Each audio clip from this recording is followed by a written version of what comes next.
Universitas PGRI Mahadewa Indonesia menggelar perkenalan kehidupan kampus bagi mahasiswa baru PKKMB tahun 2025. PKKMB diikuti oleh 289 orang yang bertujuan mengenal kehidupan kampus. Universitas PGRI Mahadewa Indonesia UPMI menggelar PKKMB tahun 2025 yang diikuti oleh 289 peserta dengan mengangkat tema Harmoni dalam Perbedaan Sinergi untuk Kampus Berdampak. Para mahasiswa terdiri atas berbagai jalur, diantaranya jalur beasiswa KIP, jalur SKSS, jalur prestasi, dan jalur tes. Ketua YPLP PT IKIP PGRI Bali Gusti Bagus Artanegara menyatakan rasa syukur karena banyak generasi muda yang masih memiliki minat untuk melanjutkan studi keguruan.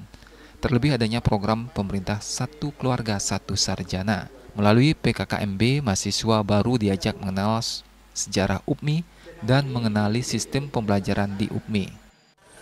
Masa perkenalan ini kami anggap sangat penting karena ini perubahan situasi.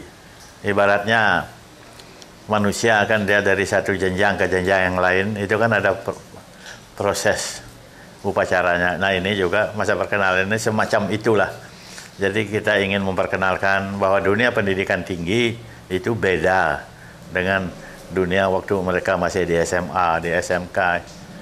Jadi kepada mereka kita perkenalkan tidak hanya sejarah daripada PGRI, sejarah daripada Universitas PGRI ini, Mahadewa, juga kita perkenalkan bagaimana pembelajaran, sistem pembelajaran di perguruan tinggi.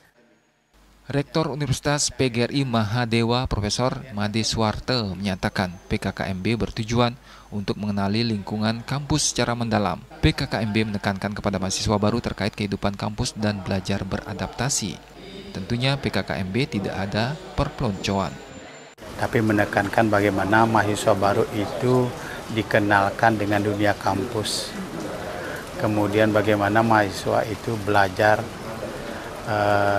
beradaptasi, belajar juga bagaimana bisa menyesuaikan diri, mengenal lingkungan kampus melalui PKKMB ini akan dikenalkan bagaimana faktor kebersamaan, bagaimana beretika akademik, kemudian pada akhirnya mahasiswa itu tahu dan bagaimana apa yang harus dilakukan sebagai bagian dari kampus di mana dia mengikuti PKKMB ini. Kepala Bagian Umum LL Dikti Wilayah 8, Inyoman Bagus Swete Nugraha menyatakan harapannya kepada perguruan tinggi agar mampu bertransformasi menjadi kampus berdampak dengan meningkatkan tridharma perguruan tinggi. Nah, jadi kami sebagai pemegang regulasi untuk PTS di wilayah 8 Bali NTB berkomitmen untuk selalu mendorong perguruan tinggi untuk bisa mengaplikasikan kampus berdampak. Kampus berdampak ini merupakan transformasi dari MBKM, di mana MBKM akan ditransformasi menjadi kampus berdampak. Kampus berdampak juga tujuan utamanya adalah meningkatkan tridharma perguruan tinggi. Pembukaan PKKMB ditandai dengan pemasangan atribut bagi mahasiswa baru dan pelepasan balon ke udara. Andika, Bali TV.